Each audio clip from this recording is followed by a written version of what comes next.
Yeah,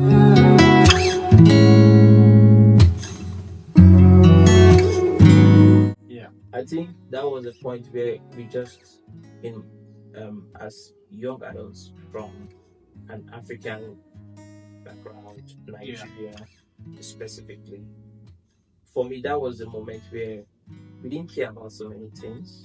We just wanted to enjoy whatever we had, watch our movies, practice, let our friends know, oh, I watched this movie and that movie, and this was how it was, and get them to see the importance of watching that movie as well. Yeah, at some point, those opportunities were not there. Excuse me, let me just.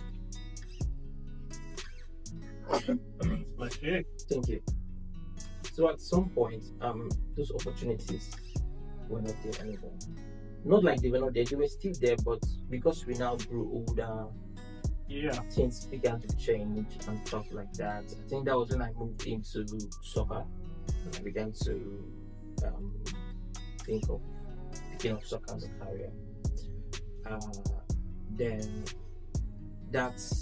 I got a lot of um, discipline from my dad because he would tell me not to go play soccer, and as he's leaving the house from the front yard, I'm taking the bag.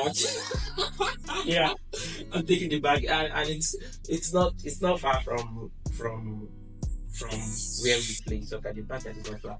The soccer pitch is not far from where we play. Will I say the soccer pitch is not far from my backyard? Yeah, right. It's not far from my backyard, so I just take off straight, play soccer. Maybe when he's coming back, because he drives, so when he's coming back, he has to pass a certain route most times. And so when he's passing that route, because my friends already know that my dad do not want me to get into soccer and stuff like that, so they will be the one to alert me. Your dad just passed that. Your dad just passed.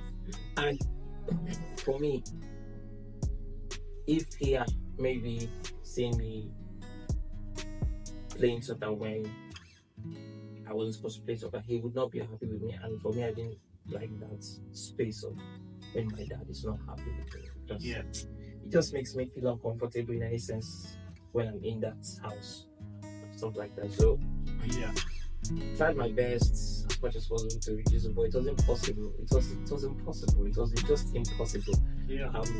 I think the other time he would find out that we played soccer when he is not aware would be maybe when we get hot while playing soccer. Then we have to come home and maybe he sees us limping. And he's like, what happened? How are you going to explain yourself? I tricked. When? How? Why? So that kind of a thing, yeah. But that was how it continued, and then I had a bit of challenge. I think part of the challenges I had would be the fact that despite I wanted to play soccer as a career, my parents did not want me to play soccer because they had a notion of what constitutes a responsible child in a career setting. And that is, it's either you having a professional job, or maybe you work in a bank, or maybe you work in government, or maybe you do business, that kind of a thing. So those, or maybe I was maybe flying a plane. So those were part of the limitations I had as to why I did not jump into soccer. If I had jumped into soccer as a career, man, I would be a billionaire right now. 100%. Be a billionaire, because that was when it was just coming up. I think this was in the year 2000, 2001, 2002, 2003, 2004, up until 2010. That was when the sports soccer interest and soccer opportunity increased. Yeah. And the pay was growing day after day, day after day, day after day. Yeah, so um one amazing thing I would say as part of the things that my dad did for me, which I did like, or will I say my parents did for me, which I did like, was the fact that they allowed me join the scouts. Like the Boy Scouts, they used to call it the Boy Scouts. Boy Scout. Yeah, so I joined the boy. Even if I think what I had then, I didn't have the what was that? I didn't have the uniform, but I got only the cap. So that was what my dad could pay at that time. Not because he didn't have the money, but because of the fact that he didn't want me to do it. But still, he did it for me. So we paid for the cap, and I think later on, we got other things that I needed to actually manifest that interest that I did like. So that was like my growing up thing. I think when I went to high school, everything was now different. I didn't want to do scout anymore. I was just focused on we guys just chilling, other stuff like that, or maybe I see a girl I like and I want to like talk with her. Hey, how you doing? That kind of thing. But yes, my father loved the Lord. Yeah. But I didn't take it so serious. Sure. I didn't take it so serious. My mom also loved the Lord, which was amazing. I think she started loving the Lord before my dad. Yeah. But I didn't take it so serious, and for me that was not the most germane thing in my life at that point in time, or important thing in my life. So I think I went through that phase of childhood, and it shaped me to an extent. I think one of the funniest aspects of my childhood. I still don't, and I'm 25, so it's okay. No stresses, brother. It's okay. I didn't know how to talk to a girl, even when I liked the girl. Yeah, I'm serious.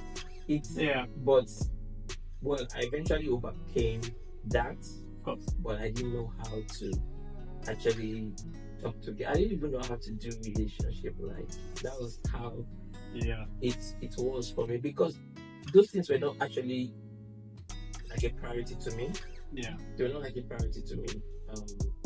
I guess possibly because of association and connection with other people, I began to realize, oh, hey, you have interest for this person. And I began to realize, yes, I have interest for this person.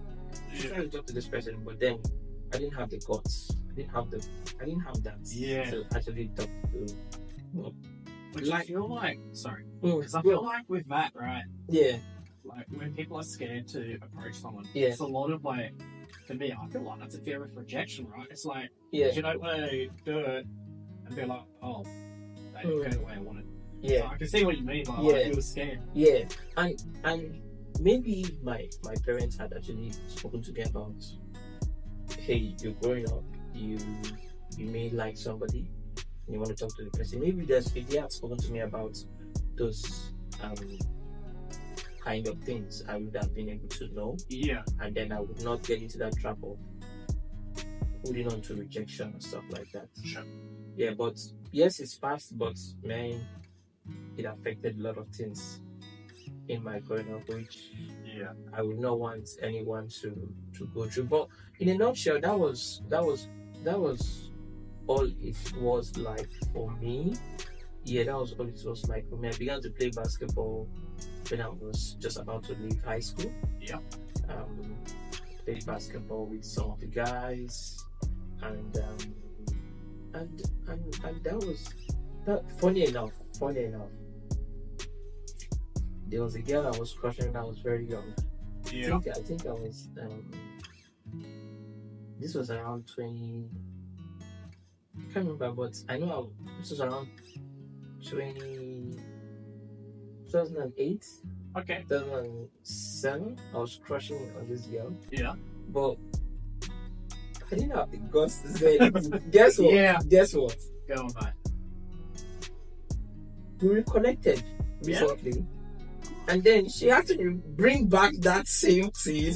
I feel like, Israel, you know, even too shy to talk to me. To talk to me about the fact that you like me, and I was like, oh man, that was back then. That was back, not now, not now. I forget that is wrong. It's wrong. That was back then. That's not now. But I think even that thing saved me a lot from so many things. Yeah. It helped me a lot to at least maybe get a bit of focus in life and stuff like that. But that was I think that was just my growing up. And like you mentioned, the fear of rejection was one challenge I had to overcome in growing up. I had to overcome that challenge by every means possible. Yeah. By every means possible. It was something I just had to do. Even the fear, I think I even had the fear of dropping out from school. Yes, I had the fear of dropping out from school. I felt that I wasn't meant for the uni. I felt like that. And well, the uni is not meant for it's not meant for some people. Yeah. It's meant for every person who desires to go, of course. Yeah, to go into the uni. But I just felt like I wasn't meant for it. At that point, that moment, I used to think low of myself. And when I mean low of myself, I mean like low of where I would want to study. I felt so. Yeah. For example, now let's say like you have TAFE now in Australia. I think TAFE would be like a polytechnic in Nigeria. Okay. You understand me? That's how I would be able to compare them. So I felt like going into a polytechnic, which was lower than a university, just the same way TAFE is lower than a university, that kind of thing. Yeah. Okay. Yeah. So I felt like just doing the polytechnic and stuff like that. But my parents already upped the standard for us. Yeah. Because they didn't want any such thing. They were not even going to give us any room to actually stay in that. Yeah, exactly. And it's a lot of like, I feel like with that, it's a lot of like, what if I do this? What if I do that? Yeah. How? Which is like, for me, I'm like, I can't be a what if. Yeah. Like, you have to, you know, take that leap of faith, right? Yeah. And you know, trust yourself. Mm-hmm. And it's like, sure, you may disappoint some people, impress some people on, but you have to, you know, do what's right. Yeah, that's true. You have to do what's right. Yeah, that's true. But how many of us knew what was right in this sense? Yeah, exactly. I was like, well, I may feel that what I was doing was right, but I still needed guidance, which my parents had to be there for me to guide me. And I think I had some family members who, because I think when I was about to get into uni eventually, I had to ask my uncle because I wanted to do law. So I moved from wanting to be a soldier, like being in the army. I moved from that to saying, okay, I should become a lawyer. Okay. And then I didn't meet the grades that I wanted to meet to become a lawyer. Sure. And then when I was about to get into school, I asked my uncle, so what is the closest thing to becoming a lawyer? And then it was like, political sciences.